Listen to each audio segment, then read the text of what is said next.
It's 7 a.m. in a sleek San Francisco office. Matt Mochary sits across from a frazzled tech founder. Her startup just hit a wall. She's juggling 7 fires and no clear roadmap out. Matt's calm almost surgical. What's the one problem that, if solved today, would change everything? That question cracks open a door, but the bigger one is still closed. How do you drill down to the right problem in chaos? Let's start with chaos, the CEO's worst enemy, and how pinpointing the right problem is your secret weapon for clarity and progress. Matt once worked with a startup CEO named Sarah. Her company was bleeding cash, teams were switching gears every day, and morale was plummeting. Matt challenged her to identify just one problem that, if fixed immediately, would create the biggest chain reaction. Sarah settled on their sales pitch inconsistency. That focus sparked a domino effect that reignited sales and confidence. Think of your company like a giant ship in fog. You could fire cannons at random targets, or you could train a laser pointer on the single iceberg ahead. Matt calls this the one-problem focus, ruthlessly narrowing down your battle to the highest leverage fix. It's like hacking through jungle vines one at a time instead of swinging blindly. By adopting this focus, CEOs report an astonishing shift. Decisions accelerate, teams align, and burnout fades into results. Suddenly, chaos becomes a spotlight, illuminating the path forward. It's not about having fewer fires, but knowing exactly which one to put out first and making that fire your victory. Next, Matt reveals why saying what's really on your mind might be your company's secret growth hack, and why it feels so damn hard. Patagonia isn't just a hiking brand. They've built a brutal honesty culture where feedback is direct and frequent. Matt points to this as a hallmark example of candid leadership. When a leader models transparency, calling out problems and celebrating wins openly, people mirror that honesty, creating a culture where issues don't fester underground.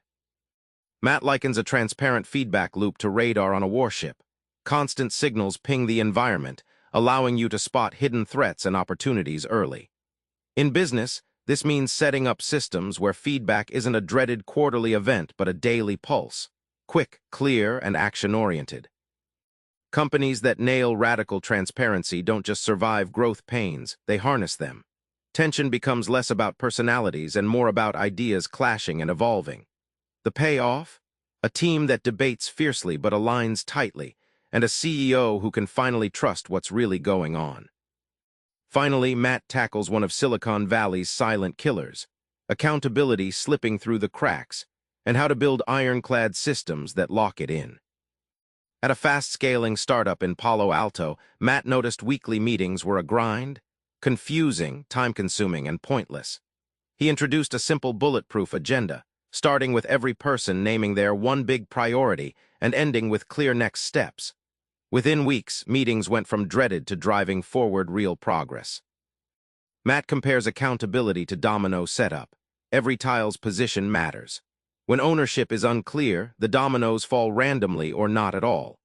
By assigning clear owners for every project, deadline, and metric, the system becomes self-enforcing, each person seeing how their piece impacts the larger mission. The payoff? Teams that stop tiptoeing around missed deadlines. Instead, they lean in, course-correct fast, and shoot past milestones. What was once mediocre output sharpens into excellent, sometimes surprising results. For Matt's CEOs, accountability isn't micromanagement, it's freedom through clarity. So we come full circle back to that 7 a.m. office with Sarah. Matt's question, what's the one problem today, is your North Star in the storm. Start tomorrow by writing down that single biggest issue your team faces. Then build radical honesty and simple accountability around it. Suddenly, becoming a great CEO doesn't feel so impossible. Ready to put out your first fire? Subscribe for more book summaries like this one.